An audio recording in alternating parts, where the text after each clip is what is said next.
sudah ada virtual reality, augmented reality, pokoknya yang sekarang yang metaverse itu kan sebenarnya kan itu reality yang apa sesuatu yang dunia reality dibawa ke dunia maya gitu kan. Nah, itu kan udah bukan sesuatu yang baru sebenarnya secara umum. Tapi mungkin Mas Rizky bisa menonjolkan kebaruan saya adalah misalnya dari sisi objeknya, jadi bukan study tour-nya bukan ke Museum Indonesia, tapi hal apa yang tadi LP Nusa Kambangan itu, waduh, tapi itu agak rawan itu ya. Nah, itu misal, itu baru misal. Seenggak-enggaknya Mas Rizky bisa menjelaskan yang berbeda dari penelitian-penelitian sebelumnya. Nah, itu juga perlu harus ada di proposal penelitian. Jadi harus tetap dijelaskan apa sih solusi yang kita tawarkan, kebaruan yang kita tawarkan dari masalah yang ada. Nah, itu harus ada di proposal penelitian.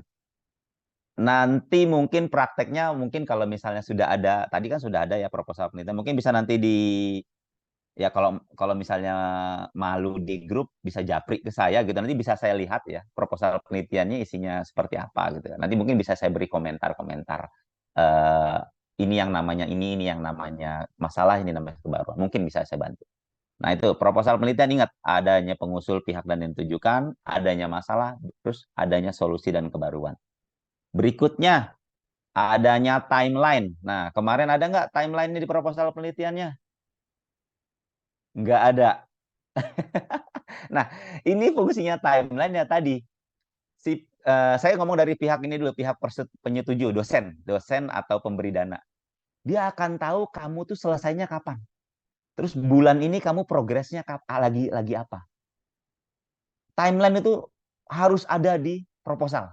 Karena biar kedua belah pihak itu tahu proses kamu step by step kamu dari waktu ke waktu tuh apa. Walaupun pada apa ya namanya pada kenyataannya misalnya kita merencanakan penelitian selama 6 bulan misalnya selama 6 bulan. Penelitian di bulan pertama kita mencari literatur studi. Kedua kita mulai melakukan misalnya survei. Keempat kita mulai melakukan eksperimen atau mengolah data. Bulan ketiga gitu ya. Tapi nanti semisalnya di realnya, pada kenyataannya kita belum bisa melakukan pun, itu ya nggak masalah, tidak masalah. Tapi timeline itu tetap harus ada. Yang kedua tadi manfaatnya, seperti yang tadi yang manfaat untuk yang proposal penelitian, kita sebagai orang yang melakukan penelitian, kita juga jadi punya panduan. Oh, kita bulan pertama tuh mau ngapain? Bulan kedua tuh mau ngapain? Bulan ketiga tuh mau ngapain? Nah, kalau kita punya kelompok penelitian, kita bisa saling mengingatkan. Karena tadi kembali ke eh, masalah pemberi setuju atau pemberi dana. Kan targetnya mau lulus tahun depan. Berarti sudah punya timeline dong bahwa penelitiannya sampai kapan gitu kan. Harus sudah punya timeline. Nah, itu harus ada tertuang di penelitian. Maaf, di proposal penelitian. Karena ini proposal ini ada timeline, harus ada timeline. Kalau memang kemarin belum ada, nanti mungkin bisa diperbaiki ya. Tapi eh, apa saya yakin di template dari Unuganya pun harusnya sudah ada sih. Karena itu memang umum hal-hal yang umum ya. Saya yakin sudah ada, cuma mungkin mahasiswanya aja nih yang terlewat kayaknya nih nggak mengisi timelinenya nih. Jadi itu penting ya, penting timeline itu sangat penting. Tapi paham kan? Timeline itu ngerti ya? Paham ya? Paham ya? Saya maksudnya ini, paham ya? Oke. Jadi kita harus tahu nanti biasanya tuh dalam ya kotak-kotak gitulah ya dalam kotak-kotak bulan keberapa ini ngapain segala macam. Oke. Nah, ini yang terakhir ini opsional sih. Nah, ini kembali tadi kalau kita membutuhkan dana penelitian. Eh, Kalau untuk yang kita mengajukan ke sponsor, nah, kita harus menyertakan rencana anggaran biaya yang kita butuhkan. Nah, makanya bikin proposal itu susah-susah gampang sebenarnya ya. Gampangnya mungkin kita ngomong gampangnya dulu ya. Gampangnya adalah kita mungkin sudah punya ide penelitiannya, sudah mungkin bisa, bahkan kita sudah melakukan penelitiannya sebenarnya gitu ya. Sudah melakukan penelitiannya dan kita ini mungkin ya, kita sudah coba-coba. Cuma permasalahannya kadang-kadang di rencana anggaran biaya ini ya nggak bisa sesuai gitu. Nah, makanya nih untuk apa namanya, untuk meminimalisir hal-hal yang tidak diinginkan ketika melakukan penelitian, makanya diperlukan rencana anggaran biaya yang bisa dianggarkan oleh si pemberi sponsor, dan kita juga nanti bisa meminimalisir kerugian-kerugian yang kita alami. Terkadang kan kalau penelitian-penelitian yang melibatkan orang lain ya, melibatkan orang lain itu terkadang ada hal-hal yang mungkin tidak kita sadari itu malah menghabiskan anggaran riset kita gitu ya kan. Misalnya mengundang orang, nah, kita kan harus menyediakan makan. Nah, itu kan kalau kita tidak bikin rencana anggaran seperti itu nanti akan merugikan kita juga gitu ya. Jadi makanya nih karakteristik ini penting ada di proposal penelitian, tapi khususnya yang ada di khususnya yang membutuhkan dukungan dana ya. Saya yakin kalau teman-teman di kampus nggak buat juga, nggak butuh, karena nanti kalau kalau memang ngajukan, emang pihak Unuga bisa memberikan atau tidak dananya? Iya, mungkin sudah ada Pak Zen nih Pak, punten monggo Pak, barangkali ada Pak. Nah, mudah-mudahan Pak Zain mendengar ini. Oke. Ya, enggak.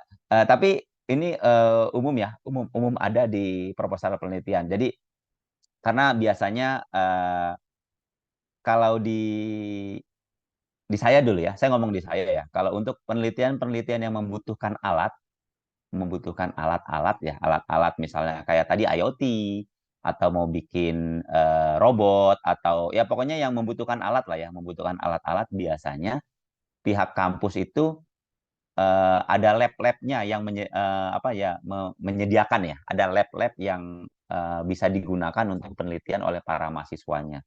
Eh, Umumnya seperti itu sih umumnya. Jadi semisalnya ini ya didiskusikan aja sama dosennya gitu ya. Kalau memang mau ditulis rencana anggaran biayanya, nggak apa-apa, dicoba juga. Nanti mungkin Pak Zen akan melihat kan, wah ini mahasiswanya hebat nih, sudah bisa merencanakan anggaran biaya. Ini penting loh ya.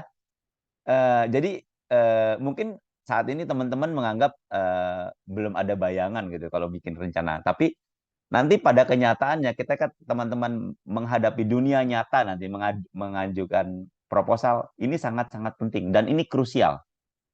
Rencana anggaran biaya ini itu bisa jadi hal yang krusial buat si pengusul bahkan atau si pemberi dana ya.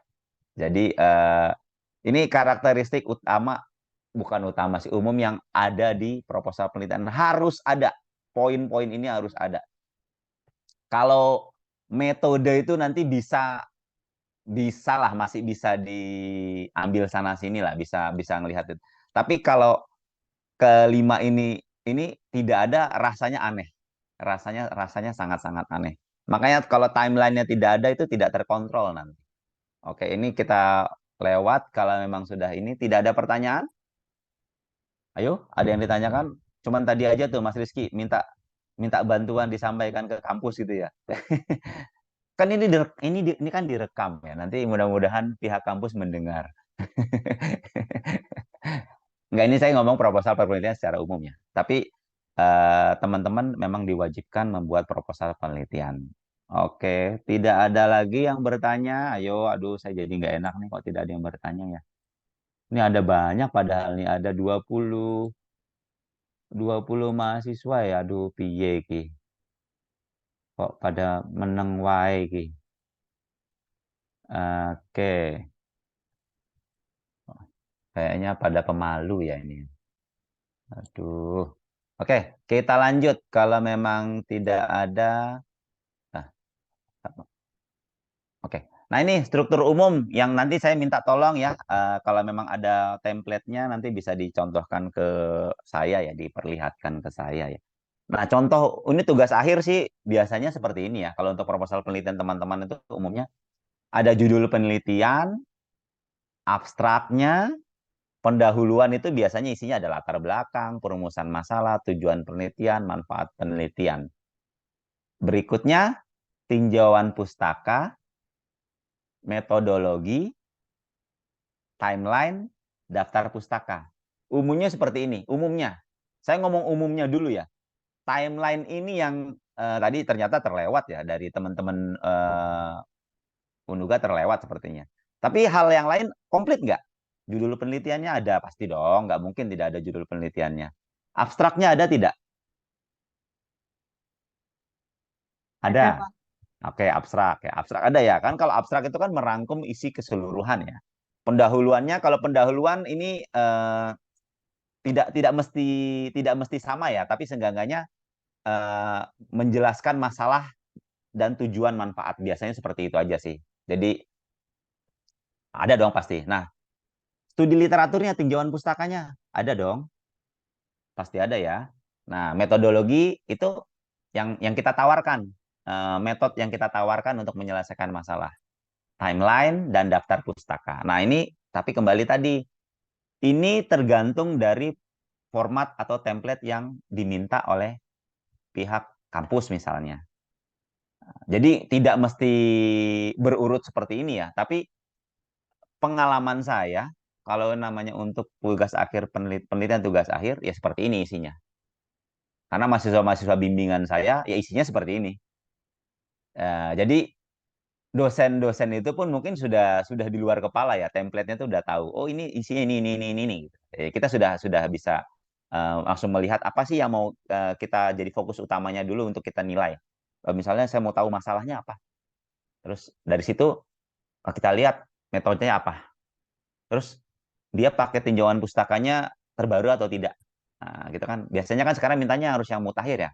5 sampai 10 tahun terakhir biasanya yang diminta. Dan rujukannya dari mana?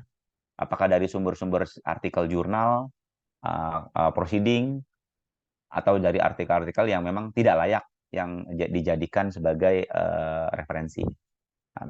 Nah, ini struktur tergantung format atau template-nya.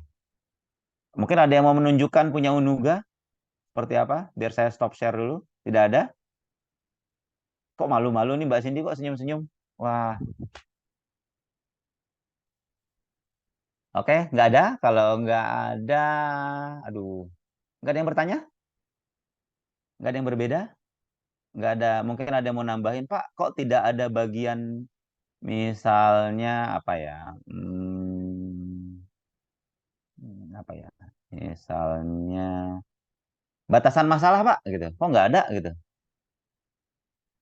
Kok nggak ada batasan masalah sih gitu? Kenapa? Gitu? Nggak ada pertanyaan seperti itu? Gitu?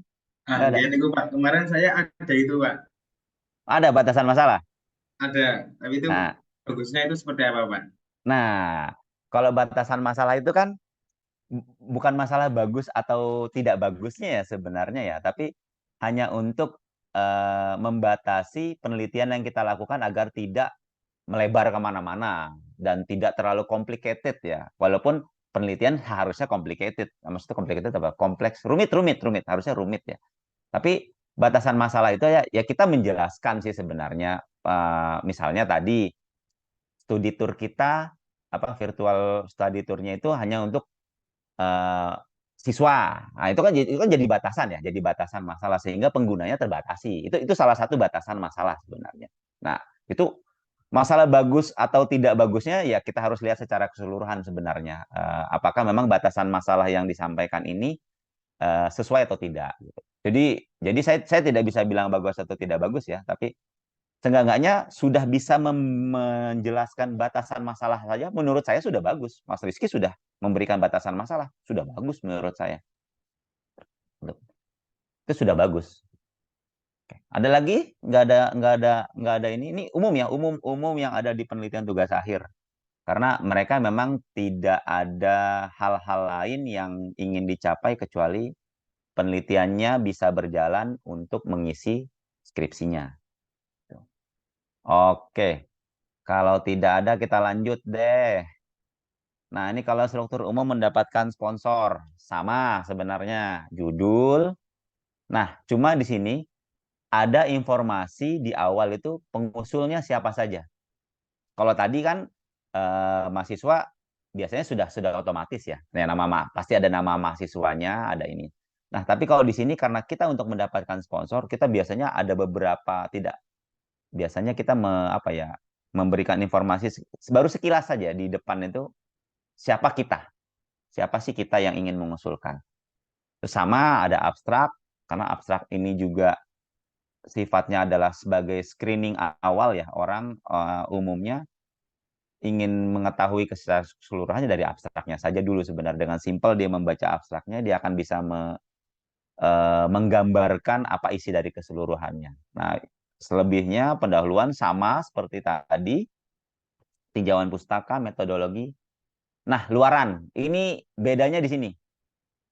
Biasanya kalau mendapatkan sponsor, dia mentargetkan apa sih output dari penelitian kamu. Ada luaran yang ingin dicapai. Tergantung dari penelitiannya ya. Bisa bentuknya publikasi, tapi umumnya sih publikasi, prototipe, atau bikin aplikasi, atau apa namanya, paten, atau apapun lah, atau apapun.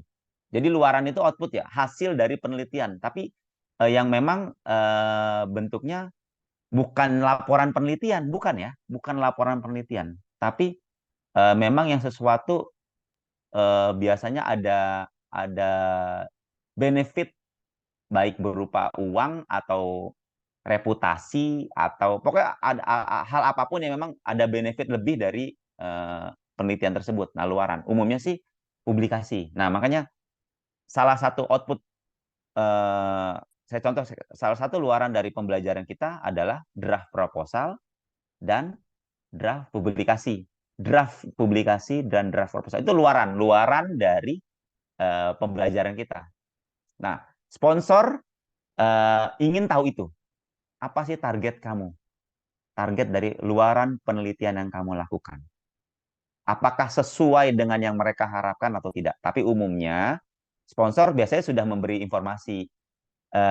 Kalau kamu ingin mengajukan proposal ke sini, targetnya luarannya adalah misalnya 2 publikasi internasional, 2 paten, atau 1 prototipe, 1 aplikasi, 1 hak cipta, macam-macam lah gitu. Biasanya mereka sudah menginformasikan hal itu, dan tugas kita adalah ketika membuat proposal kita harus meyakinkan bahwa kita memenuhi harapan dari mereka. Makanya kita harus bisa memberikan informasi luaran apa yang bisa kita sampaikan. Jadi ini kayak tadi saya bilang, kalau proposal penelitian itu sifatnya adalah meyakinkan bahwa akan berhasil. Sifatnya tadi ya, ingat catatannya tadi.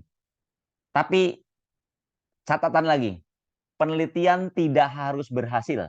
Jadi tadi kita meyakinkan orang lain untuk berhasil, tapi pada nanti di perjalanan ternyata penelitian kita tidak berhasil, itu tidak apa-apa. Dan itu nanti mungkin konsekuensinya yang bisa perlu didiskusikan dengan pemberi dana. Jadi ada luaran ya, ingat itu bedanya yang pemberi sponsor. Nanti teman-teman pasti kalau dosen ini sudah hatam lah istilahnya ya. Mereka tuh hal kayak gini pasti mereka ini. Timeline itu standar ya, harus ada. Kayak tadi sama RAB ini tadi ya, rencana anggaran biaya ya. Kalau yang sponsor wajib ada, harus detail. Biasanya mereka akan minta sedetail mungkin. Hal-hal receh pun misalnya ATK, atau kamu mau sponsor ke jalan kemana, perlu ini. Itu sedetail mungkin diberikan informasinya. Sehingga si pemberi sponsor bisa menyiapkan dana yang cukup. Dan memang sesuai anggaran yang mereka anggarkan gitu ya. Biasanya ada ininya sih, ada anggaran maksimal yang bisa diajukan dan hal-hal yang wajar ya, hal-hal yang dianggap wajar untuk bisa melakukan penelitian. Nah, ini kita harus bisa mendetailkan RAB-nya, rencana anggaran biaya. Daftar pustaka sama seperti tadi. Jadi yang berbeda ya, luaran, informasi pengusul, RAB, dan satu lagi CV dan portofolio pengusul. Ini penting. Karena untuk mendapatkan sponsor, mereka ingin mengetahui rekam jejak kita sebagai pengusul. Jadi kita harus bisa meyakinkan bahwa memang kita ini jadi kayak seperti mencari pekerjaan nanti ya, jadi seperti mencari pekerjaan karena kita harus CV kita ya biasa daftar personal, apa informasi personal kita, kita sekolah di mana, kepakarannya apa, sama portofolio. Jadi hasil-hasil yang sudah kita hasilkan di bidang kita. Misalnya Mas Rizky tadi sudah berapa virtual tour yang dibuat. Nah, itu harus diinformasikan. Karena hal itu untuk dalam tanda kutip ya, menjual diri kita ya, mempromosikan diri kita untuk meyakinkan si pemberi dana bahwa memang penelitian yang kita lakukan ini dilakukan oleh orang yang tepat. Nah, makanya ini CV dan portofolio ini diminta detail. Biasanya mereka mintanya malah macam-macam ya. Apa namanya, publikasi apa saja, aplikasi website apa Android atau paten apa saja yang pernah dibuat itu kita lampirkan. Misalnya ini kalau kita ngomong ilmu komputer ya, kalau kita ngomong tentang komputer, atau pernah jadi pembicara di mana, narasumber di mana gitu kan, pernah pelatihan apa. Nah, itu. Makanya ini teman-teman kalau punya apa ya, punya pengalaman-pengalaman ikut pelatihan, seminar, apapun itu, punya karya apapun, terekam ya, dicatat. Karena itu nanti penting untuk portofolionya ya. Jadi nih sekarang mungkin nggak akan terpikirkan ya, percaya deh. Tapi nanti misalnya punya prestasi-prestasi yang terkadang di luar hal-hal yang kita lakukan itu, coba tapi tetap di ini ya, dicatat ya. Jadi itu hal-hal kayak gitu nanti dibutuhkan. Punya prestasi misalnya juara apa, nah, catat aja nggak apa-apa, dapat mahasiswa terbaik, wah hebat itu, dapat mahasiswa terbaik, itu suatu kebanggaan. Nah, itu bisa jadi hal yang meyakinkan si pemberi sponsor bahwa memang dana yang saya berikan ini adalah diberikan kepada orang yang tepat. Nah, ini yang struktur umum yang ada di proposal penelitian untuk mendapatkan dana. Tapi kembali lagi, format template-nya itu biasanya sudah disediakan. Jadi kita tinggal mengikuti format template-nya. Nah, kenapa saya selalu bilang catatan format template ini? Jadi gini ya, format atau template itu mungkin bukan sesuatu hal yang substantif ya, suatu yang misalnya hal yang intinya, bukan hal yang intinya sebenarnya. Intinya kan kita mau melakukan penelitian yang bermanfaat, penelitian yang memang benar-benar dibutuhkan ya. Intinya kan itu. Tapi kenapa mengikuti format template ini sangat penting? Karena bukan umumnya ya, format template itu adalah saringan awal ya, filter awal untuk kamu bisa ditindaklanjuti untuk ke tahap-tahap berikutnya, untuk bisa dinilai penelitiannya layak atau tidak. Karena banyak kasus isinya bagus, semuanya bagus, tapi karena dia tidak mengikuti format atau template yang diminta, itu akan ditolak proposalnya. Jadi sayang dong ya, punya penelitian bagus, tapi cuma gara-gara hal yang sifatnya mungkin sepele, mengikuti format atau template, apa namanya, jadi tidak dinilai, tidak diperiksa proposalnya. Kenapa? Karena kalau hal yang sepele saja kamu tidak bisa ikuti, apalagi nanti hal yang rumit, kan gitu logikanya. Template format itu kan sepele, cuman seorang sudah disediakan, kamu tinggal masukin saja ke dalam template-nya tersebut. Itu aja kamu tidak bisa ikuti, apalagi nanti hal yang rumit. Nah, makanya ini teman-teman, hubungannya. Kalau ada misalnya aturan-aturan dari kampus yang memang harus ini ya diikuti. Memang itu apa ya, saringan awalnya di situ ya. Saringan awalnya itu memang di situ. Jadi misalnya ada formatnya harus diikuti ya diikuti saja. Suka tidak suka ya kita ikuti saja. Karena memang itu sudah aturan yang apa namanya yang sudah ditentukan dan kita sebagai pengusul mau nggak mau mengikuti. Karena jangan sampai gara-gara tidak sesuai template kita akan tidak bisa dinilai. Walaupun ada beberapa kasus yang memang karena cuma tidak sesuai template tetap diproses ada. Tapi saya ngomong secara umumnya kita kan ngomongnya umum-umum. Jadi bukan sesuatu hal yang eh, ya ada karena mukjizat lah atau karena pengecualian lah, bukan. Tapi kita ngomong adalah sebagai sesuatu yang umum. Jadi pentingnya adalah mengikuti template. Dan umumnya template yang disediakan itu sudah mengacu pada struktur proposal penelitian yang saya sampaikan ini. Jadi ada tinggal masukin saja umumnya. Jadi tidak usah mikir-mikir lagi mau kemana, dimasukinnya sudah ada tempatnya. Oke, dari situ ada pertanyaan, mungkin ada perbedaan yang antara yang mendapatkan sponsor dengan yang tugas akhir. Tidak ada atau jangan-jangan pada Ada, ini nih. Pak. Apa? Monggo. Tapi balik lagi ke yang materi proposal, Pak. Oke, sip. Struktur penelitian, sorry. Karakteristik. Bukan strukturnya. Yang satu kali sebelum. Ini. Ya. Kan misal gini, Pak. Udah dapat judul sama study case-nya.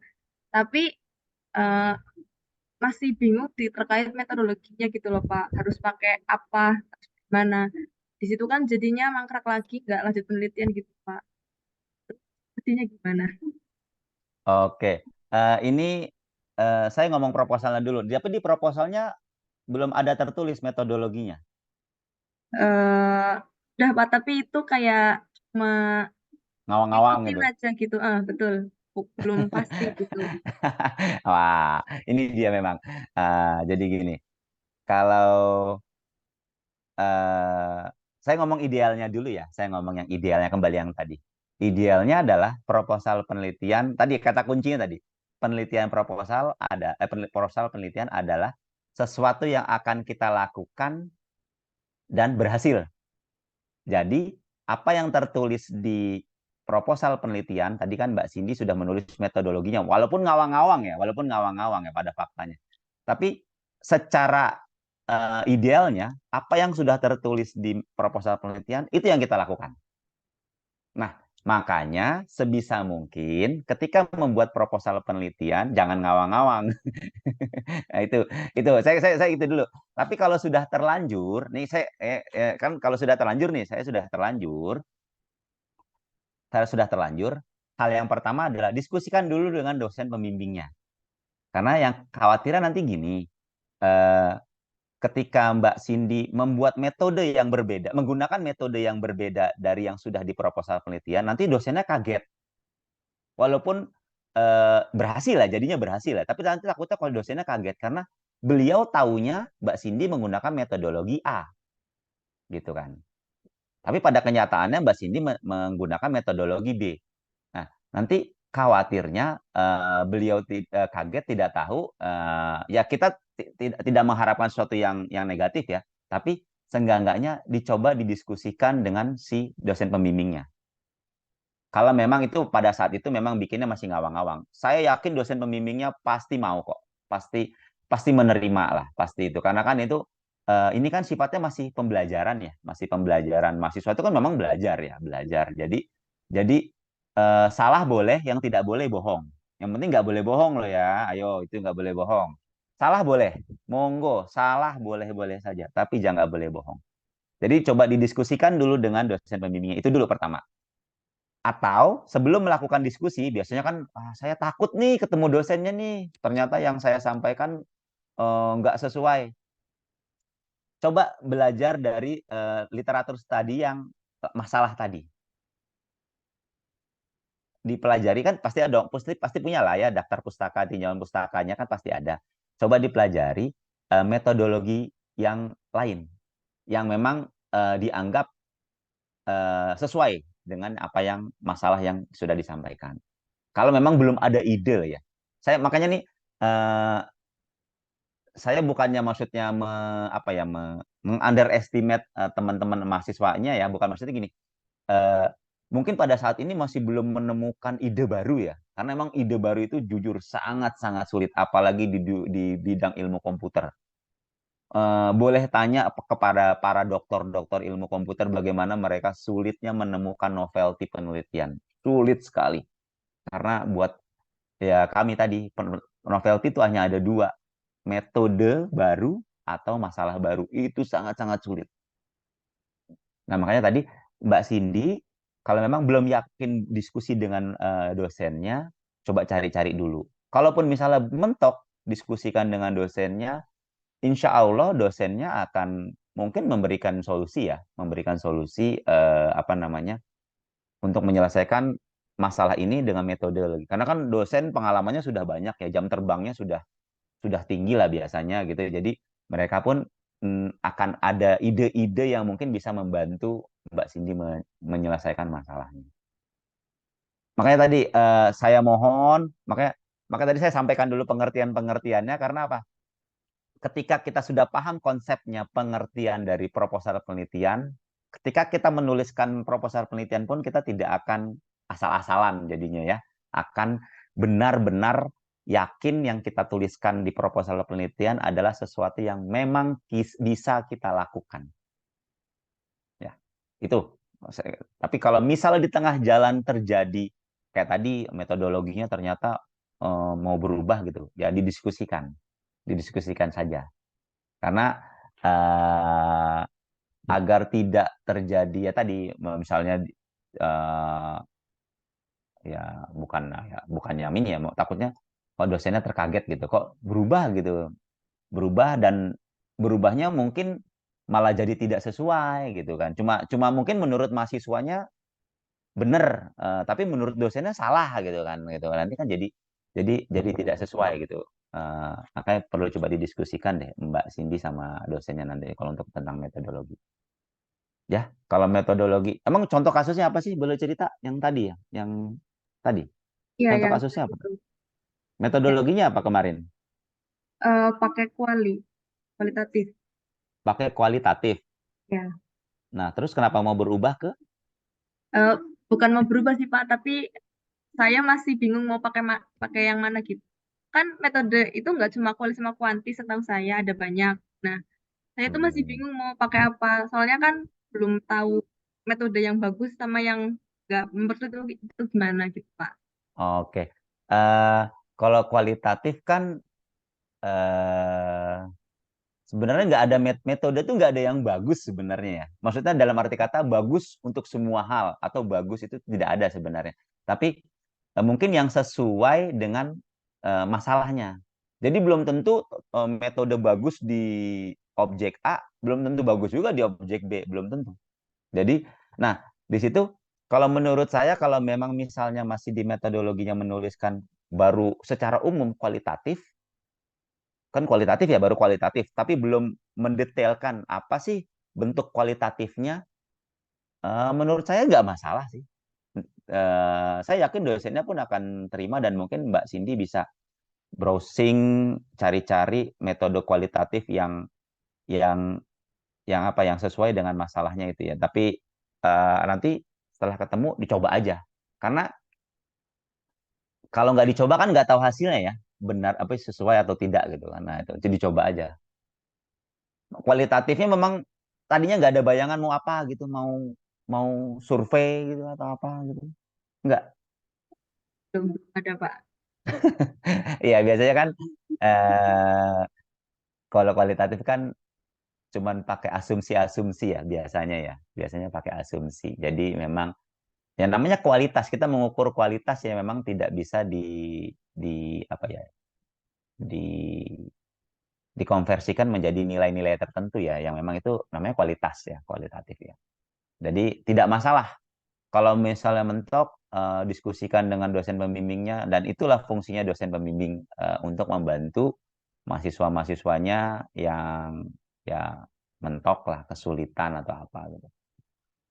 Eh, nanti kan bisa ngobrol-ngobrol sama Pak Zen. Pak Zen ya? Pak Zen aja. Ada yang lain? Nih dari segini mahasiswa banyak Pak Zen saja. Beliau sendiri.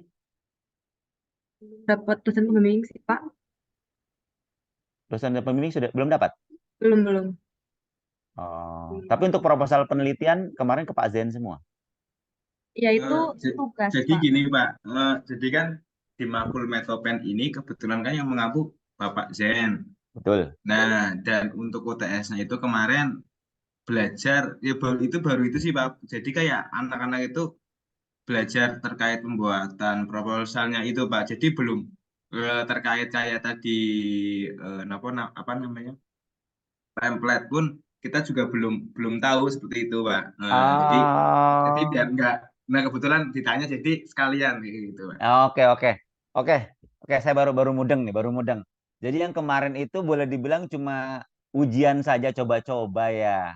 Oh, tak pikir kemarin itu sudah diminta membuat proposal yang untuk nanti dipakai dan sambil dengan adanya pembelajaran dari saya ini sambil diperbaiki atau bagi yang belum buat nanti bisa mulai membuat. Tak pikir seperti itu. Ternyata kemarin itu cuma coba-coba ya ujian. Oke oke oke oke, saya paham, saya paham, saya paham. Ya.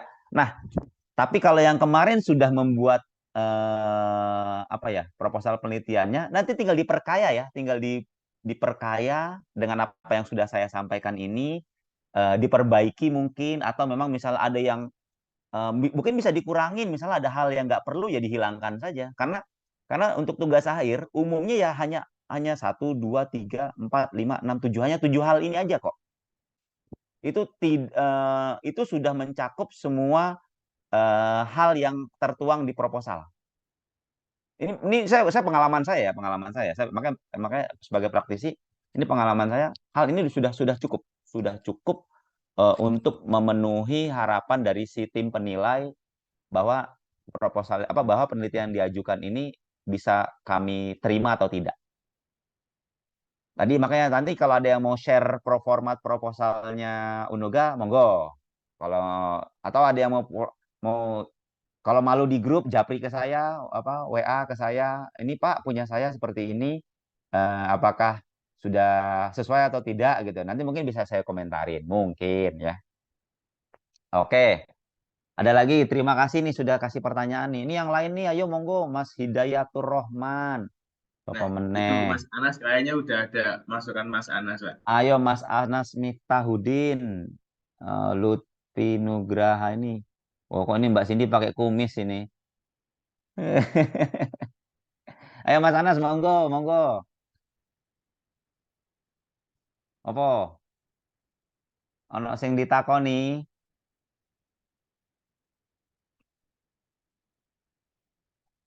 Nggak ada. Belum. Oke, aduh, saya jadi ini. Eh, Kalau tidak ada, tadi kita sampai, oh sini ya, sampai mendapatkan sponsor ya. Oke. Kalau tidak ada, kita lanjut ke berikutnya, Mak. Nah, kita lanjut ke berikutnya. Nah, ini yang saya bilang salah satu cara ya, cara untuk mencari masalah dan tujuan. Dan mungkin nanti teman-teman bisa coba-coba, walaupun mungkin nanti tidak sama persis yang dilakukan, tapi umumnya orang mencari seperti ini ya. Jadi kita melakukan review literatur. Jadi mungkin sudah mencoba kan, tadi kan di proposal ada kan literatur apa daftar pustaka, tinjauan pustaka. Itu sebenarnya sama. Jadi kenapa penting sekali adanya tinjauan pustaka, daftar pustaka itu karena memang masalah dan tujuan bisa dicari dari sana. Kalau kita memang belum ada bayangan sama sekali ide seperti apa, kita bisa melakukan review literatur. Sudah pernah melakukan review literatur atau kalau mencari selama ini bagaimana caranya? Cari aja gitu di Google atau pakai apa tadi? Publish and Perish gitu ya. Ya, pakai itu Pak. Kalau mencari pakai kata kunci tertentu atau gimana? Pakai misal Pakai apa? tertariknya di bidang developer gitu Pak. Carinya Betul. Kalau saya gitu, Pak. Saya sih, Pak. Nggak tahu yang lain. Oke. Ya itu oke. Yang lain bagaimana pengalamannya? Kalau saya dulu waktu belum tahu tuh caranya ya cari di Google atau cari di Google Scholar atau cari di Scopus gitu kan. Ada yang lain? Nah, Mbak Cindy tuh udah bener tuh di Publish and Perish. Oke. Nah, jadi kalau umumnya melakukan review literatur itu kan tadi boleh dibilang caranya secara acak ya. Nah, nanti kita seperti ini. Tadi udah bener menentukan topik ketertarikan atau minat atau tadi bidang developer gitu kan. Jadi kita itu dulu. Kita sudah punya hal yang ingin kita cari literaturnya. Kayak tadi di bidang developer, Mas Anas IoT, apa namanya Mas Rizky tadi tentang virtual store. Nah, itu kan umum ya, masih umum sekali. Masih umum sekali dan mungkin kita tidak tahu nanti kita mau berkontribusinya di mananya ya di topik tersebut kita mau di mananya ya. Nah, makanya kita harus tapi kalau menentukan topik juga masih belum bisa, waduh saya bingung caranya memulainya dari mana. Masa nggak punya minat gitu, nggak punya topik idealnya kalau kita ini manusia hidup harus punya minat ya, harus punya hal sesuatu yang ketertarikan lah ya paling enggak saya hobinya makan ya udah cari aja tentang makan misalnya saya hobinya apa gitu ya paling enggak gitu gitulah pasti pasti ada lah pasti ada topik yang ini tapi di sini kita konteksnya adalah topik yang terkait dengan informatika ya informatika jadi sini kita tentukan topik yang kita tertarik di bidang informatika tadi ada developer ada game ada IoT ada virtual reality atau mungkin sentimen analisis, bikin sistem informasi, website, macam-macam. Pokoknya intinya tentang informatika. Nah, kita tentukan dulu. Nah, terus menelusur melalui mesin mencari. Ya, tadi Mbak Cindy sudah menginformasikan melalui Publish and Perish misalnya. Mesin pencari ini banyak ya. Cuma kalau kita ditanya, orang pasti cari aja di Google, Mbah Google gitu. Umumnya gitu kan, cari ke Mbah Google gitu. Pasti gitu. Nah, tapi karena kita memang tujuannya adalah untuk mencari hal yang ilmiah, jadi umumnya kita juga menggunakan mesin pencari yang memang yang spesifik.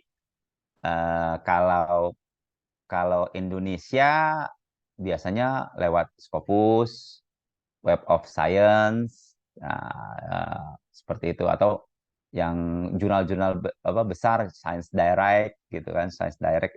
Jadi atau kalau tadi Publish and Perish itu ya bisa juga gitu. Tapi kalau Publish and Perish kan boleh dibilang kumpulan ya, kumpulan ini. Tapi kalau yang tadi yang saya ceritakan tadi, dia memang apa ya spesifik, lebih spesifik nanti. Nah, melalui mesin pencari. Nanti bisa dicoba, nanti bisa dicoba. Terus memilih. Nah, memilih ini kenapa saya kasih tanda kutip karena mungkin pengalamannya juga dong. Misal sudah mencari, ternyata kok yang keluar itu tidak sesuai apa yang kita harapkan. Nah, makanya di sini kita harus memilih, harus pintar-pintar memilih literatur yang kita sesuai. Nah, kita harus punya kriteria nih yang kita pilih. Misalnya, saya mau fokus tentang Indonesia saja. Ya udah, pokoknya yang penelitian yang tidak terkait dengan Indonesia saya singkirkan. Misalnya seperti itu. Terus yang kedua, setelah itu saya mau fokus ke artikel jurnal saja misalnya. Ya, saya nggak tahu alasannya, tapi ini baru misal. Jadi kita harus bisa memilih literatur yang kita inginkan untuk nanti jadi bahan kita mencari masalah dan tujuan. Terus saya ingin tahunnya tidak lebih dari tahun 2015 misalnya atau 2020 gitu. Itu kita harus bisa memilih seperti itu. Karena semakin sempit pilihan kita, mungkin akan mungkin akan lebih akan sesuai dengan apa yang kita harapkan. Nah, makanya ini perlu memilih literatur. Dan yang berikutnya, terakhir, ya menganalisis isi literaturnya. Nah, menganalisis ini caranya macam-macam ya. Bisa pakai tools, bisa kita baca satu persatu, bisa minta tolong orang juga, tolong kamu bikin ini rangkuman, nanti kita share rangkumannya, bagi-bagi gitu. Bisa macam-macam menganalisis. Jadi menganalisis isi literaturnya. Tapi kalau sekarang kan banyak tools ya. Banyak tools untuk bisa menganalisis atau pakai chat GPT. Tolong rangkum paper ini. Nanti dirangkum sama dia tuh. Isinya apa aja. Topiknya apa, masalahnya apa, segala macam gitu. Bisa dicoba kalau mau dicoba. Atau pakai kalau mau menganalisis yang misalnya metadatanya bisa pakai Foursquare. Banyak tools yang bisa digunakan lah. Banyak tools yang bisa nanti teman-teman, mungkin teman-teman lebih ahli juga ya, lebih banyak informasinya. Jadi coba dianalisis isi literaturnya. Nah, dari hasil menganalisis tadi, kita tuh akan menemukan pola-pola atau hal-hal yang bisa jadi masalah dan atau tujuan kita. Saya jamin kalau kalian bisa melakukan step-step ini dengan sesuai, bisa menemukan masalah dan tujuan. Bisa. Dan bahkan nanti bisa jadi publikasi review literaturnya. Pernah baca dong review literatur itu? Publikasi yang review. Jadi dia hanya mereview penelitian-penelitian di topik tertentu. Itu bisa jadi publikasi juga. Dan ini mungkin nanti rencananya untuk teman-teman bisa membuat draft yang paling mungkin kan menurut saya adalah kita mempublikasikan tentang review literatur. Maka nanti hubungannya ke situ. Kenapa saya ingin bicara kita dulu proposal, dengan proposal tadi nanti teman-teman mencari review literaturnya dikumpulin, dianalisis, nanti kita bisa bikin publikasi. Bisa bikin publikasi untuk sebagai luaran dari pembelajaran kita ini. Nah, ini salah satu mencari masalah dan tujuan. Sebenarnya yakin teman-teman sudah pernah melakukan kok. Cuman mungkin yang terlewat adalah di memilih dan menganalisis. Nah, karena menganalisis ini kan susah ya. Pertama, jumlah dari literatur yang kita baca harus banyak. Biasanya sih harus banyak, ada beberapa lah.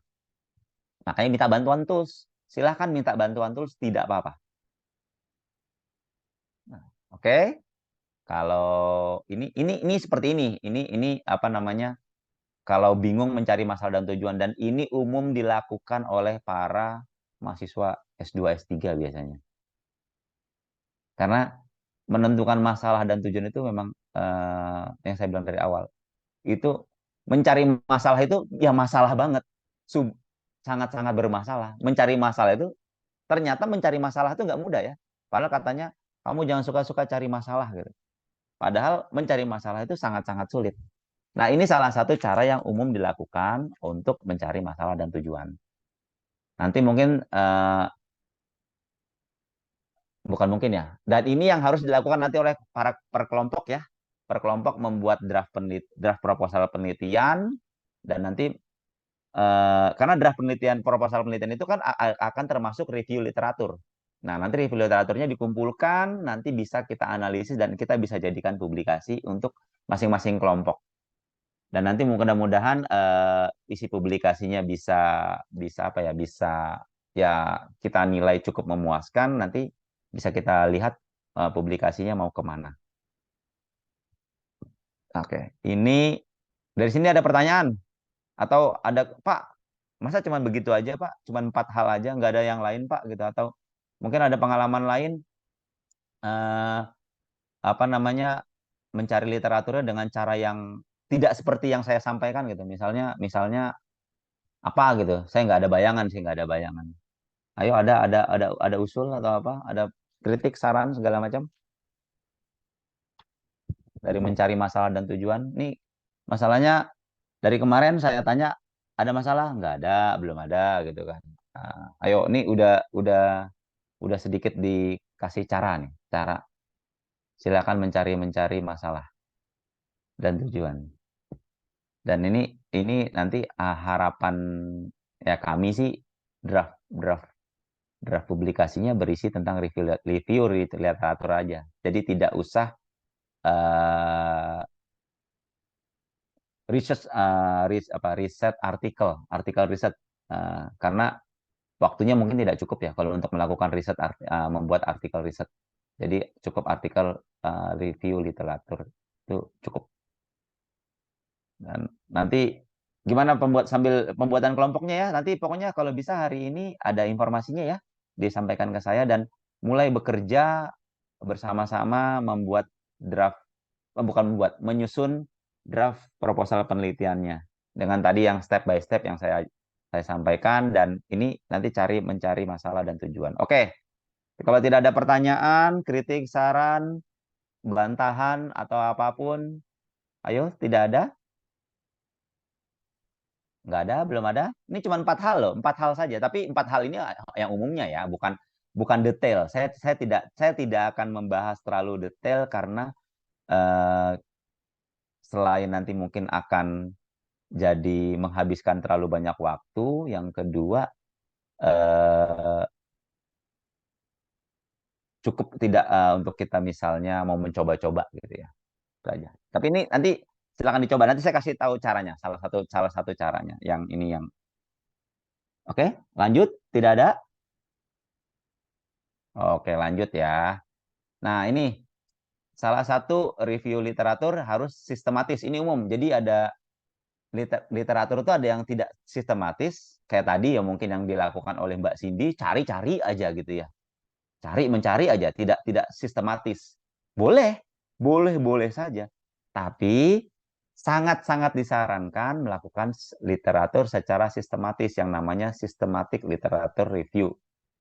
Ada caranya, sistematis itu kan berurut ya, yang tadi saya sampaikan, ada urutannya.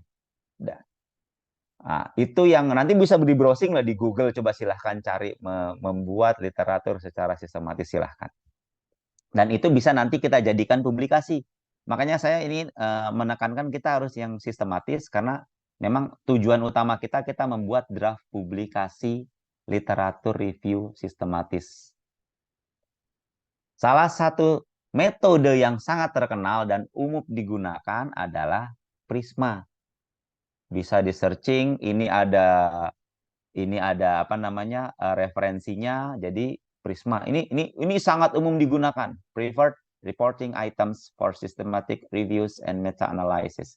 Jadi dia mencari literaturnya secara sistematis dan ada meta-analisisnya. Nah, tadi saya bilang kan harus dianalisis tadi ya. Di sini kan menganalisis isi literatur.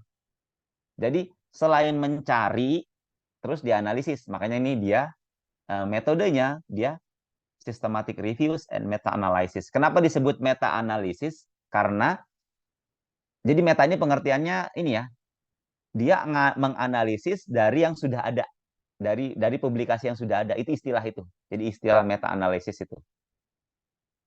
Jadi kalau kita menganalisis dari eksperimen kita itu namanya bukan meta. Tapi kalau kita menganalisis dari publikasi-publikasi, melakukan review literatur, itu namanya meta-analisis. Jadi kita menyimpulkan dari apa yang sudah ada. Ya, makanya itu dia memberikan ininya meta-analisis. Apa namanya metodenya. Mereka menyebutnya seperti itu. Dan ini umum sangat digunakan untuk orang-orang yang biasanya sih di sistem informasi itu berkecimpung di dunia bibliografi, bibliometrik, info scienmetrik gitu-gitu. Jadi memang yang terkait dengan literatur-literatur. Dan ini nanti saya minta teman-teman menerapkan ini untuk mencari literaturnya. Karena goalnya, harapan kita kan kita mau publikasi nih, seenggak-enggaknya metode kita mencari literaturnya sudah yang ilmiah. Prisma ini bisa dipertanggungjawabkan, referensinya ada, gitu kan. Nah, karena tadi ingat karya ilmiah adalah based on evidence, jadi harus ada bukti. Kita nggak boleh mencari tadi kayak Mbak Cindy tanpa ada landasan. Bukan nggak boleh, maksudnya bukan nggak boleh. Tapi mohon maaf saya ralat, bukan tidak boleh. Tapi kalau ada landasannya, ada panduannya, ada rujukannya, itu lebih apa ya? Lebih bernilai. Jadi bukan katanya-katanya. Terus kalau ketika ditanya, kamu mencarinya seperti apa? kemarin saya lupa bagaimana ya cara mencarinya, kan nggak boleh kayak gitu. Jadi tetap harus sama cara mencarinya seperti ini loh. Jadi ada landasannya. Makanya ini, dan ini umum digunakan Prisma. Saya ngomong review literatur ya. Jadi kita ngomong, dan ini mohon sekali lagi saya ulangi, ini target kita bisa mendraft publikasi secara literatur, review literatur secara sistematis. Oke. Ada pertanyaan? Belum? Masih ini? Ini Pak Zen sepertinya sudah hadir beliau. Oke. Nanti mungkin bisa dibikin seperti host itu ya, Mas Rizky ya, Pak Zen. Sudah, Pak. Sudah dari Oke, tadi, Pak. sudah. Oke, matur suwun. Ya, oke, nggak ada pertanyaan? Oke ya, lanjut ya. Nah, ini saya cuma memberikan contoh alur diagram Prisma yang ada di papernya mereka. Jadi mereka tuh ini modifikasi yang terbaru ya di 2020. Dia sebelumnya mereka masih pakai 2009 kalau tidak salah. Nah, jadi ini step by step yang saya bilang tadi. Sistematis. Ada runut. Runut dia melakukan pencarian literaturnya. Tapi ini kalau sesuai dengan informasi yang diberikan, kita hanya fokus kepada yang warna ungu saja ya. Yang warna abu-abu itu boleh diabaikan. Boleh diabaikan. Kita hanya fokus kepada warna ungu saja, itu boleh. Yang abu-abu itu sifatnya adisional, tambahan. Jadi boleh dilakukan, boleh tidak. Kan di situ ada keterangannya. The box in gray should only be completed if applicable. Jadi kalau memang dibutuhkan, maka boleh dilakukan yang abu-abu itu. Ini dari dianya ya. Dan ini mereka para autornya Prisma ini mendesain seperti ini alurnya. Dan ini yang harus kita ikuti. Kita ikuti untuk mencari review literatur. Ini mungkin kalau membaca seperti ini atau nanti saya berikan papernya lah, mungkin kita nggak ada bayangan, belum ada bayangan ya bagaimana sih melakukannya gitu ya. Ini jadi cuma yang penting ada landasannya, dan ini Prisma yang nanti akan kita jadi landasan untuk melakukan review literatur. Oke. Dari sini nggak ada pertanyaan? Belum? Lanjut. Sambil di searching ya, kalau memang mau ini, silahkan, monggo. Oke, nah ini contoh dari yang sudah pernah kami lakukan. Kami lakukan menerapkan Prisma untuk mencari literatur, studi literatur mengenai kendaraan listrik. Jadi kebijakan yang terkait dengan hal-hal yang publikasi-publikasi, riset-riset yang terkait bukan mobil listrik sih, kendaraan listrik. Jadi bukan mobil ya, macam-macam. Jadi ada motor, pokoknya kendaraan yang bermesin listrik gitu. Jadi kami di tahun 2021 mencoba melakukan penelitian dengan menggunakan Prisma untuk mendapatkan literatur studinya menggunakan Prisma. Nah, di sini itu sama kan stepnya. Jadi kami mengambil datanya dari Scopus, Web of Science, IEEE Access. Di total ada 139 dengan menggunakan kata kunci yang seperti tadi ya. Jadi di sini kan kita harus bisa maaf.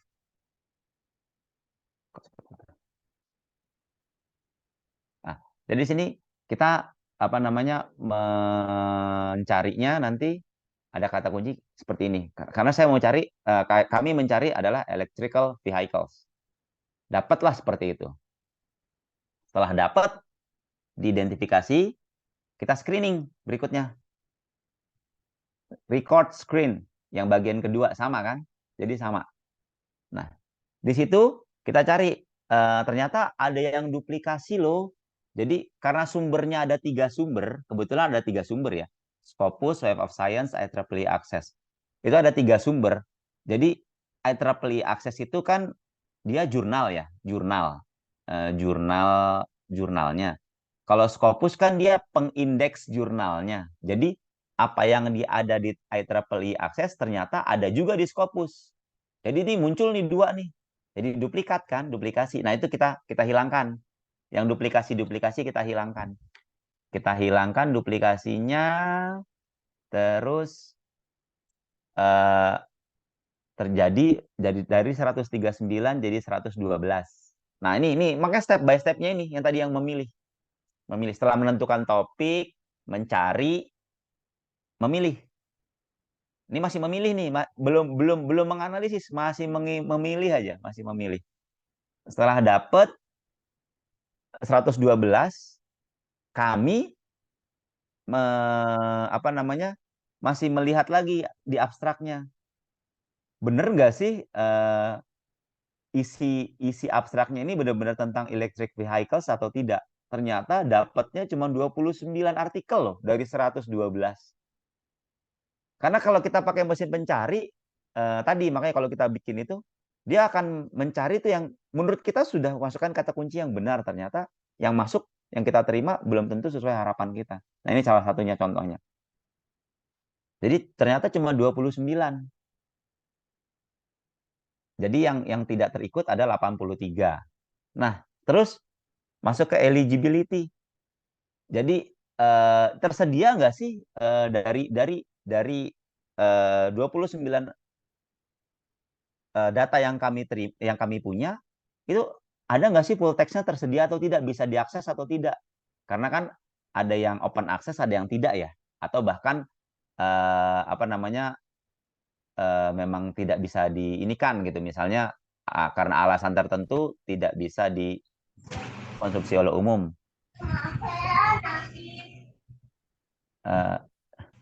Jadi ternyata cuma ada 11 dari 29, cuma ada 11 ya kan yang yang bisa kita tindak lanjuti. Dari 11 inilah kita lakukan analisis. Dari cuma 11. Kelihatannya kok dari banyak jadi sedikit ya? Tidak masalah. Karena apa? Ketika kita mengeliminasi, meng-screening data-data yang kita butuhkan, itu kita sudah mengacu kepada Prisma. Dan ini bisa dipertanggungjawabkan. Gitu. Makanya kita hanya fokus kepada 11 artikel saja. 11 artikel yang kami lakukan analisis sesuai dengan topik yang ingin kami bahas, yaitu tentang electric vehicles. Nah, di sini kami fokusnya adalah sebenarnya ingin mencari tahu hal apa sih yang membuat orang jadi tertarik atau ingin menggunakan kendaraan listrik. Kan waktu itu pas musim pas COVID ya, pas COVID kan itu sempat lagi rame-ramenya ya orang ingin kendaraan listrik, dan sampai sekarang kan pemerintah pun juga gencar ya kendaraan listrik, sehingga ada subsidi, program-program subsidi kan ya, gitu kan. Itu kan karena ternyata minat orang itu masih rendah loh. Coba dari ini mahasiswa yang sudah punya kendaraan listrik berapa orang? Ada yang pernah menggunakan atau tidak gitu. Coba. Kalau mungkin sudah pernah punya atau menggunakan, bisa ceritakan pengalamannya gitu kan. Ada banyak, ada ini ternyata masih ada sudah? Nggak ada? Oh, belum. Oh, makanya ini kami ingin ternyata di Indonesia dan negara-negara, khususnya negara-negara berkembang ya, itu memang masih rendah, minatnya itu rendah. Nah, kami ingin mengetahui apa sih masalahnya kok orang minatnya rendah. Nah, menggunakan studi literatur ini. Karena kita tidak punya data. Kalau untuk mensurvei satu persatu kan butuh dana, butuh waktu, ya kan? Nah, makanya ini kita menggunakan pakai meta analisis. Jadi dari publikasi-publikasi yang tersedia, kami coba analisis hal apa sih yang menjadi dorongan utama orang untuk menggunakan atau tertarik membeli kendaraan listrik gitu. Ini kami menggunakan itu di tahun 2021.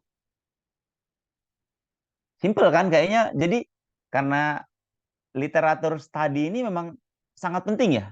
Jadi bukan hanya sebagai landasan kita untuk mendefinisikan masalah-masalah dan tujuan, tapi juga bisa jadi data untuk kita lakukan analisis. Makanya nanti yang saya bilang tadi, harapannya draft publikasi kita adalah dari studi literatur yang kita analisis. Ini kita menggunakan Prisma tadi misalnya.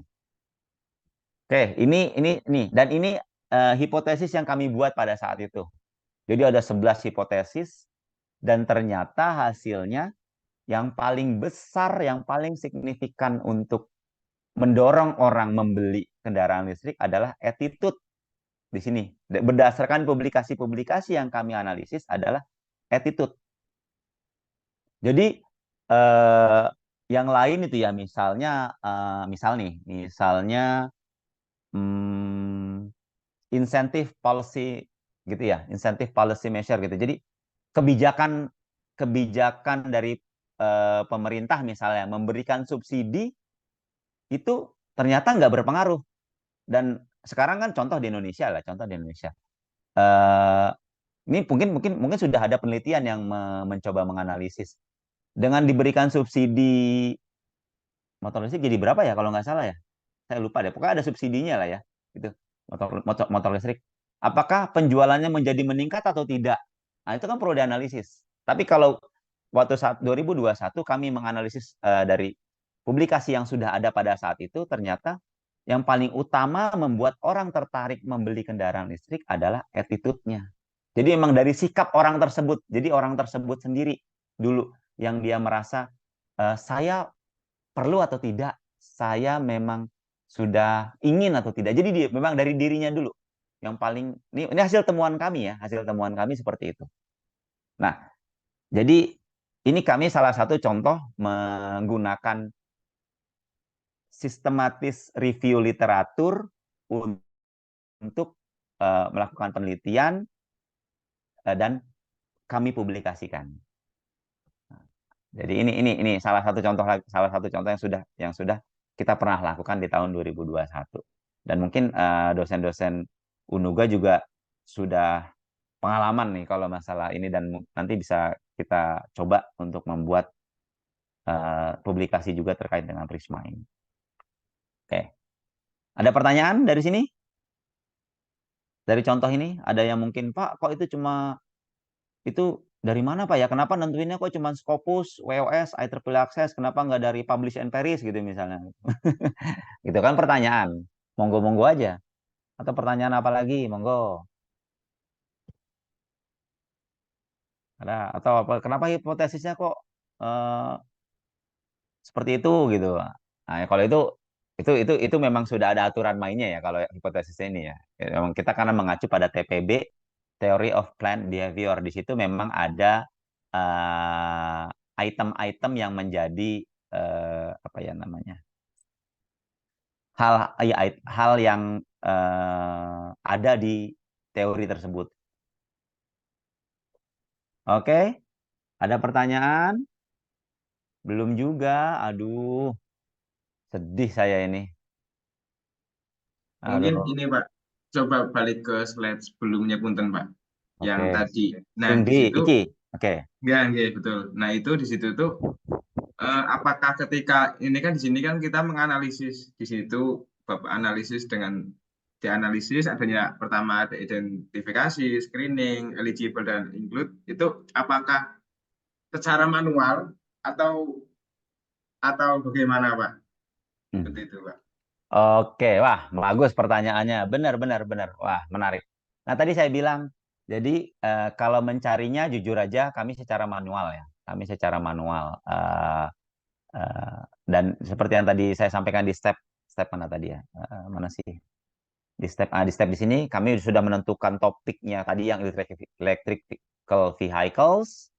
Terus kami menelusur melalui mesin pencari, dan ini berdasarkan rujukan yang kami gunakan, kebetulan Scopus, WOS, dan IEEE Access itu memang banyak digunakan oleh orang gitu ya. menurut rujukan yang kami gunakan pada saat itu. Dan kami itu mencari secara manual. Nah, terus untuk yang screeningnya itu kan gampang ya, tinggal dicocokin aja. Itu bisa mau pakai Excel, misalnya judulnya sama judulnya kan sama, itu kan bisa. Kalau mau simple atau mau pakai codingan Python, monggo aja, nggak ada masalah. Itu bisa. Intinya kita mencari yang duplikasi. Kalau kita nyocokin satu-satu kan ya kesuwen lah ya, kesuwen kan ya, kelamaan gitu. Makan waktu banyak gitu. Itu contoh. Nah, untuk yang abstrak screeningnya, jujur kita membaca karena apa namanya, pada saat itu kita ada banyak orang ya, kita dibagi-bagi tugas, baca, terus saling koreksi apakah benar ini baca. Setelah itu udah apa namanya, kalau full text artikel kan gampang, tinggal tersedia full textnya atau tidak gitu, bisa di-download nggak full textnya, udah itu kan simple, cuma seperti itu. Nah ini jadi ada manual, ada sebagian kita menggunakan ya, bukan otomasi sih, cuman pakai ya codingan sederhana atau pakai Excel juga bisa kan kalau dicocokkan itunya dia sama yang sama tidak. Oke, jadi seperti itu ya, kayak tadi yang saya bilang, toolsnya ada sekarang, banyak tools yang bisa digunakan. Nanti mungkin teman-teman bisa searching apa namanya, cara untuk mengecek duplikasi, cara mengecek apa namanya tadi misalnya, atau mau pakai tadi, kalau dulu kan saya belum pakai chat GPT untuk meng-screen abstraknya, masukin aja abstraknya di screen, isinya apa aja, bisa monggo. Itu chat GPT itu kan tujuannya macam-macam ya. Kalau mau bikin puisi boleh, mau bikin apa boleh, di situ monggo, silakan dicoba. Oke, ini yang terkait dengan kami ya, ini yang ingin kami lakukan. Oke, nah ini satu lagi contoh penerapan Prisma. Ini dari lab saya di Jepang dulu ya. Waktu dari lab saya di Jepang, mereka menerbitkan publikasi tahun baru ya. Ini baru nih 2024 ini. Baru 2024 mereka menerapkan Prisma untuk fokus topik IoT yang terkait dengan artificial intelligence technologies. Dia menganalisisnya definisi, aplikasi, tantangan, dan kesempatan yang ada di IoT terkait dengan artificial intelligence. Mereka menggunakan Prisma. Saya tidak akan membahas substansi penelitiannya, tapi yang ingin saya membahas adalah mereka menggunakan Prisma untuk literatur study, apa namanya, menganalisis publikasi-publikasi yang terkait dengan IoT dan artificial intelligence. Dan ini memang Prisma ini banyak sekali digunakan oleh peneliti-peneliti yang ingin mencari tahu, bisa ya tadi apa namanya, state of the art misalnya. Apa sih state of the art itu ya? Ya yang terkini lah ya, hal yang terkini ya gitu, hal yang terkini di bidang tertentu, di topik tertentu itu bisa digunakan. Nah, mereka menggunakan itu sama. Mereka mencari melalui Scopus, ada 9.000 kan, IEEE, ACM, Science Direct, dan Google Scholar. Sama kan? Identification. Sama. Jadi kita contek saja stepnya, contek saja. Ikuti copy paste ininya nih, step by stepnya. Tapi ini kita bikin sendiri ya. Kalau bisa bikin sendiri, jangan ngambil punya orang. Kita walaupun nanti sama orang akan tahu kok. Ini pasti punya Prisma. Dan situ dijelaskan kan, Prisma process flow. Dia lihat total recordnya ada 16.000, dia screen jadi 11.000 sekian, terus tersedia full text-nya hanya 1.500. Nah, dari 1.500 itu ternyata banyak yang tidak sesuai, yang mereka excluded akhirnya. Jadi hanya hasil akhirnya lihat hanya 211 publikasi. Sama kan seperti tadi, dari 100 berapa tadi? 180 ya. Jadi hanya 11 publikasi. Bayangin, dari 16.000 kok jadi cuma 200. Kecil sekali kan, mengerucut sekali. Tapi tidak masalah. Karena apa? Kita melakukan seleksinya menggunakan metode Prisma.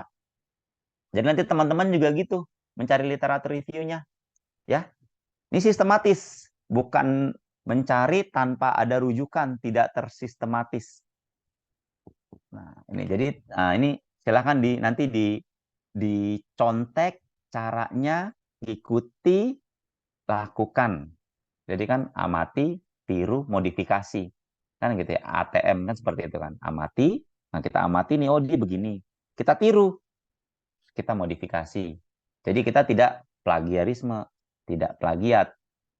Nah, ini mereka fokus ke IoT ya. Jadi mereka juga melakukan analisis dari publikasi-publikasi yang sudah ada. Makanya meta-analisis.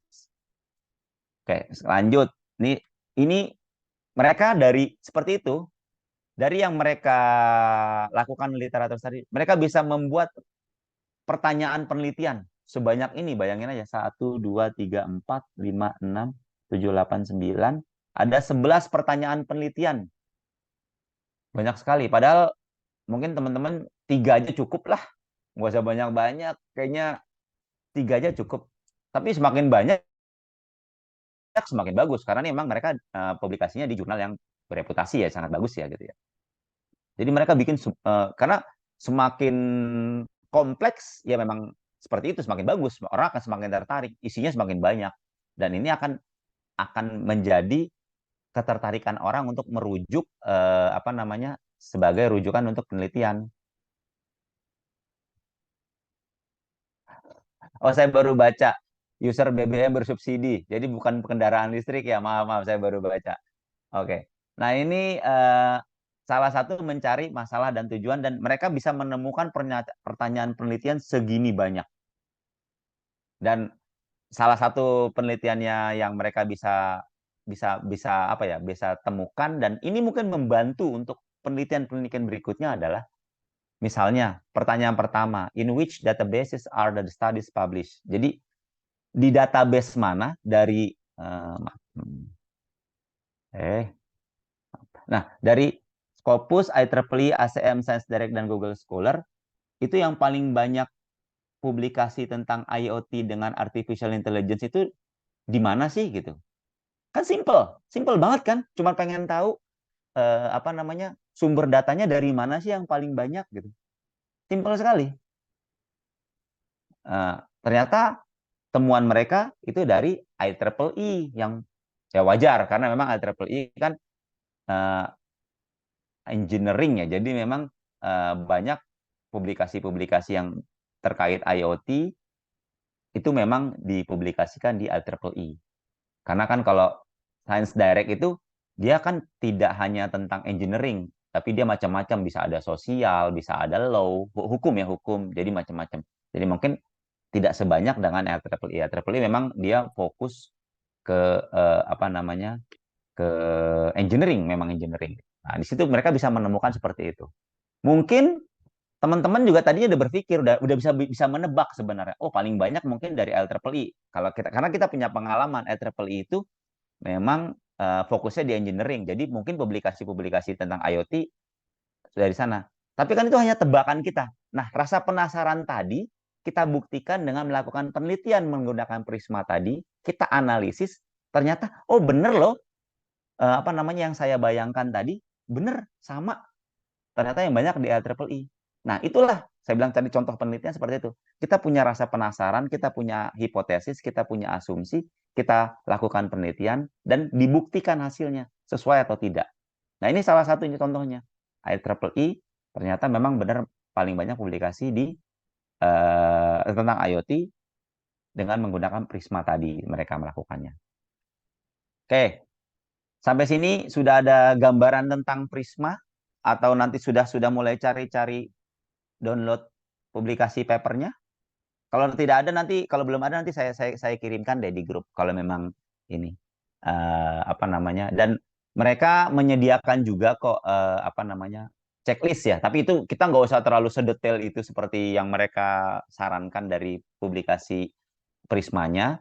Kita hanya cukup mengikuti dari yang step ini ya, identification, screening, eligibility, dan included, ini aja sudah cukup.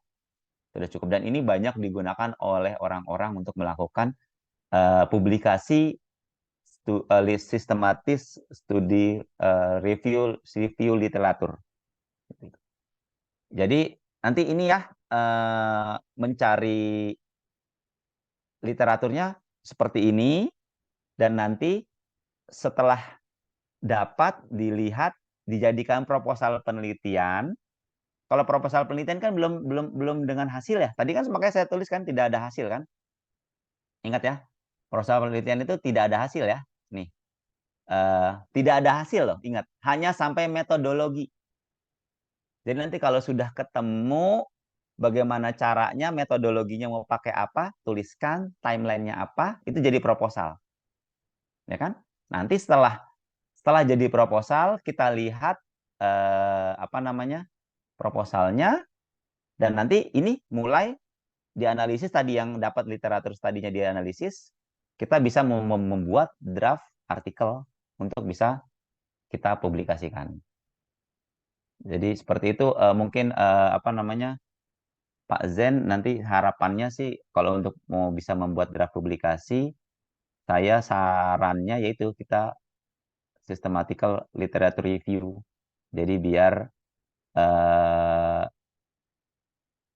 memungkinkan, menurut saya sangat memungkinkan untuk bisa dilakukan dengan waktu yang mungkin kita hanya singkat ya, 6 kali pertemuan, dan sekarang sudah pertemuan kedua, sisa 4 pertemuan mungkin akan cukup kalau mahasiswanya mau bekerja sama. Ya, oke. Ini tadi yang ini, dari sini nggak ada pertanyaan tentang Prisma mencari literatur. Ini intinya mencari literatur kok intinya. Tadi Mbak Cindy tuh kayaknya saya yakin sudah pada pengalaman lah. Ini sudah pada pengalaman. Cuman mungkin kemarin nyarinya masih belum sistematis. Itu aja masalahnya. Ataupun kalau sistematis, merasa sudah sistematis, tercatat nggak step by step-nya. Nah, itu. Jadi perlu dicatat ya step by step-nya. Sehingga bisa diulangi di kemudian hari oleh diri sendiri atau oleh siapapun. Oke, kalau tidak ada, nah, diskusi. Mau tanya-tanya yang dari pertemuan sebelumnya boleh. Mau yang tadi ya yang dibahas lagi, atau mau kembali ke slide-slide berikutnya boleh. Saran, ide, atau apa gitu. Monggo, sekarang jam berapa sih? Oh, jam 3. Ayo, Mas Anas nih tumben tidak ada suaranya nih. Aduh. Yang lain monggo, ini totalnya ada 18 ya. Kita berarti cuma 18 participants ya. Oke. Ada? Ayo, nih diskusi juga merupakan bagian penting dalam menyusun proposal. Sama seperti kemarin penelitian, karena nanti begitu buat proposal penelitian, karena umumnya proposal penelitian kan kalau untuk mahasiswa sendiri-sendiri ya, sendiri-sendiri. Nah, diskusinya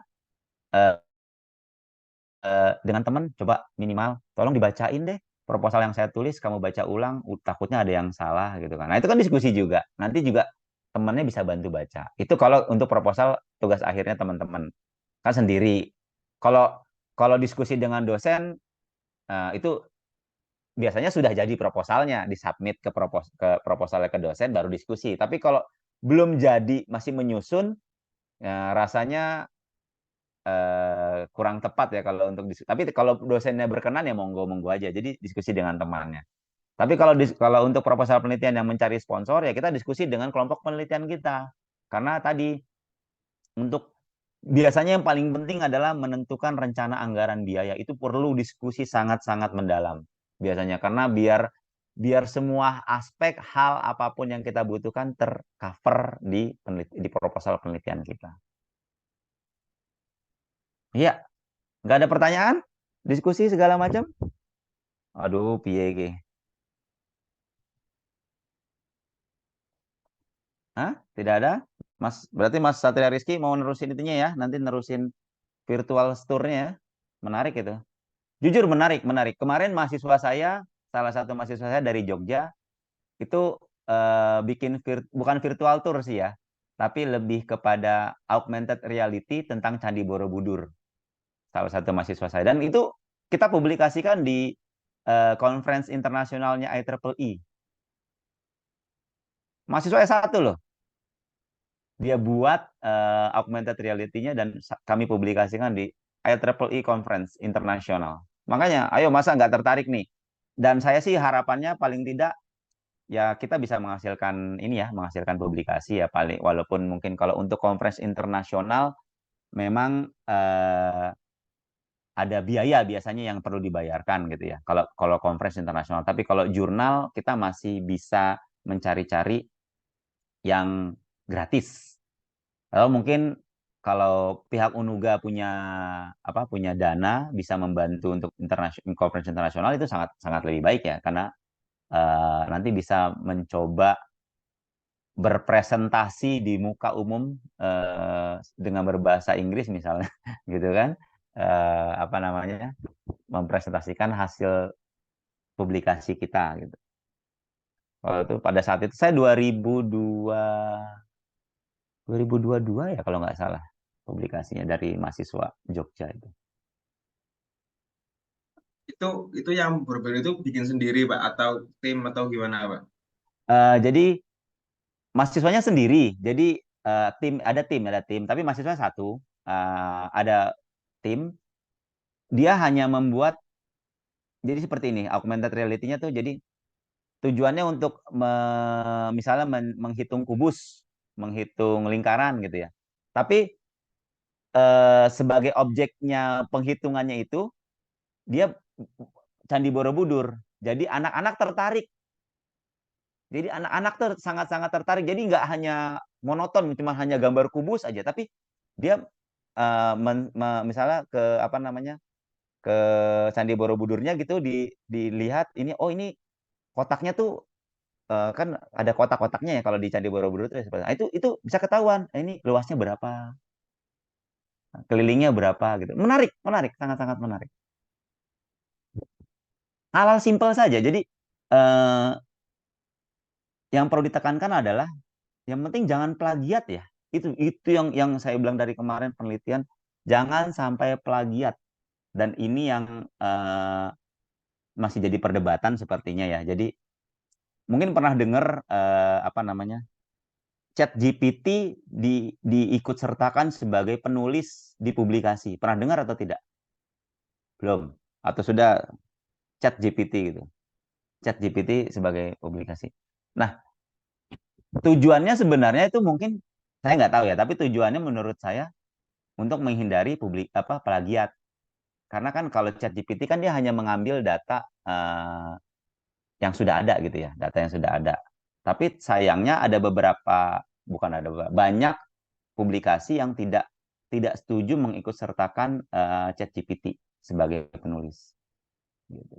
Makanya saya bilang kemarin kalau mau menggunakan ChatGPT, gunakan karena memang sangat-sangat bermanfaat. Hanya saja penggunaannya juga kita harus batasi gitu. Jadi jangan untuk hal-hal yang sifatnya untuk hal yang bisa nanti merusak di kemudian hari. Karena ChatGPT itu banyak digunakan jadi saat ini sebagai objek penelitian. Itu sangat menarik. Jadi objek penelitian itu dari ChatGPT itu kita tanya-tanya. Nah, dari jawaban ChatGPT itu bisa kita analisis. Itu boleh. Itu juga boleh. Tanya-tanya saja dengan ChatGPT. Oke. Ada lagi? Nggak ada? Ini benar-benar nggak ada nih. Aduh, sunyi sekali nih. Jam berapa sekarang? Sudah jam 3:04 ya. Sudah asar. Oke, kalau tidak ada, nah pertanyaannya kapan mau buat proposalnya? Ayo, kapan? Gini deh, kelompoknya saya tunggu minggu-minggu ini ya, kelompoknya. Atau kalau bisa hari ini lebih baik. Nah, nanti minggu depan sudah memulai buat proposalnya. Ayo, ya proposalnya seperti ini ya tadi ya, saya yang tadi. Ada, kan ini dummy ya. Kalau memang misalnya bisa yang real ya alhamdulillah. Dan mulai sekarang bisa mencari literatur studi yang seperti yang tadi, yang Prisma tadi, mulai mencari. Saya menyarankan untuk awalan mungkin bisa mencari fokusnya di Scopus. Tahu Scopus kan? Tahu Scopus? Pernah dengar Scopus? Silakan searching aja deh, ada kalau itu. Scopus, IEEE Explore boleh, IEEE Explore. Satu lagi Scopus itu malah ngikut semua ya. Scopus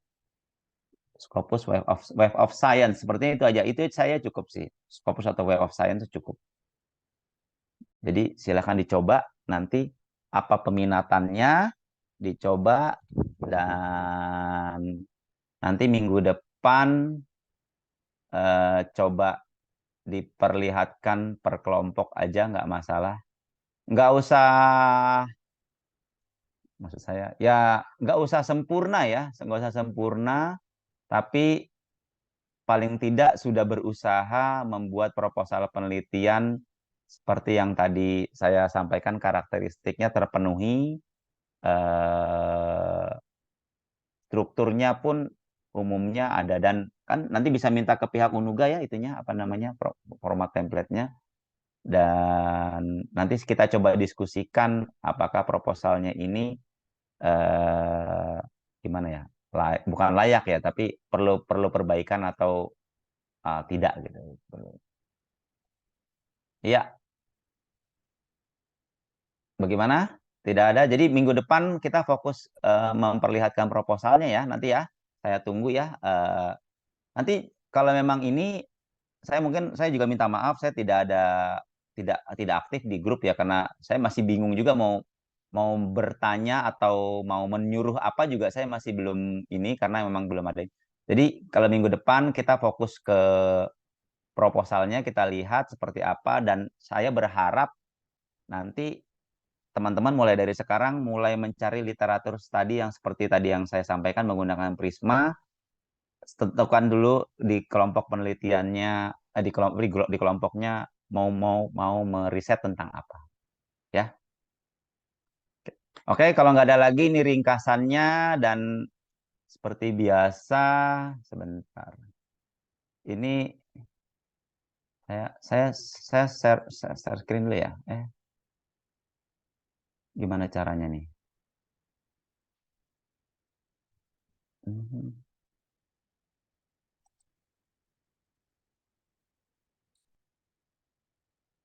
Bentar. Saya bisa dibantu Mas Rizky nanti itu ya. Print screen ya. Nanti bisa dibantu print screen dikirimkan ke saya ya. Semuanya ya, kan ada berapa halaman ya? Saya stop dulu ya. Nah, ini kita sampai bertemu di sesi pembelajaran berikutnya. Tolong bantu saya stop dulu ininya. Sebentar, saya share.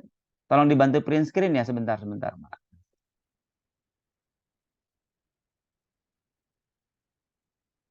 Bentar ya. Nah, di sini dibantu di print screen Mas Rizky sama semua mahasiswanya ya. Dapat satu halaman atau bisa dua halaman, satu halaman ya, atau berapa halaman? Satu, Pak.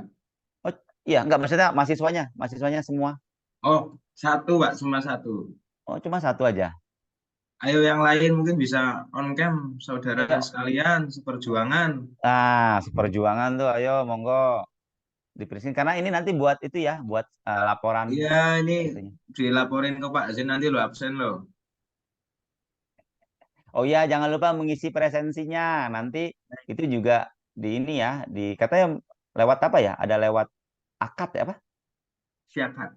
Akad ya. Nah, ya, jangan lupa mengisi presensinya.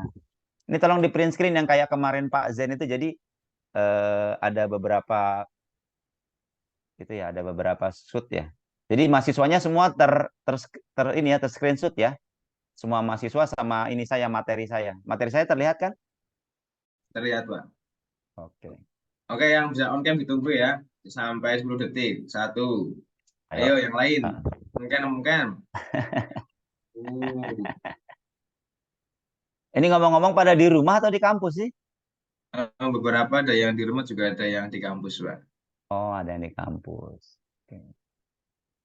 Iya. Nah, ayo on cam, saudara. Nah, insya Allah. Nah. Wah, di tempat kerja nih sepertinya. Mas Doris nih. Mas Doris nih, Wah, semangat Mas.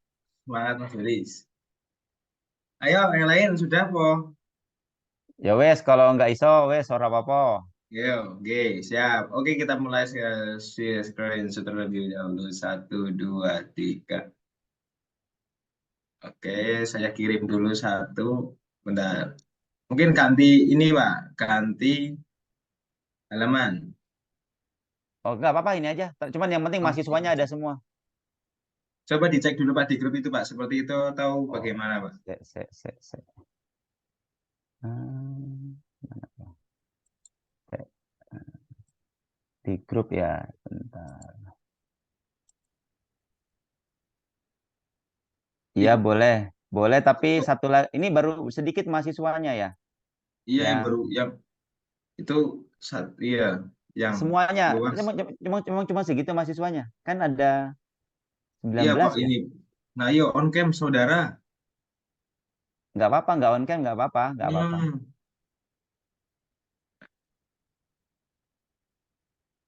Ya sudah, yang sekarang ditutup itu. Udah sekarang bisa semua di screen. Oke, 1, 2, 3.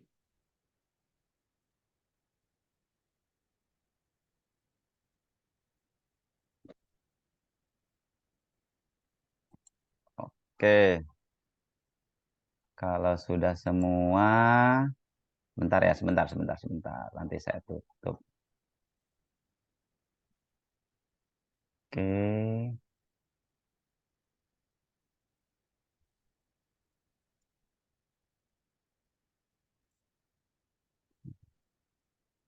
bentar ya, bentar mana sih?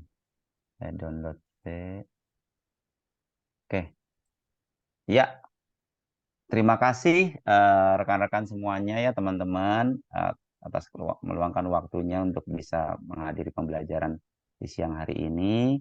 Semoga apa yang saya sampaikan bisa bermanfaat. Kalau ada kurangnya itu selebihnya semuanya dari saya ya. Eh, Dan saya mohon partisipasinya untuk bisa aktif untuk membuat kelompok dan membuat draft proposalnya dan nanti kita bisa melanjutkan hingga membuat draft karya ilmiah. Ya, sehat selalu, tetap semangat. Terima kasih semuanya. Assalamualaikum warahmatullahi wabarakatuh. Waalaikumsalam Izin pamit warahmatullahi ya. wabarakatuh. Terima kasih, Pak. Terima kasih. Sama. Ditunggu ya kelompoknya teman-teman di list. Pak Pak Pak Zen, saya live ya, Pak Zen. Nanti saya tanya di ini ya.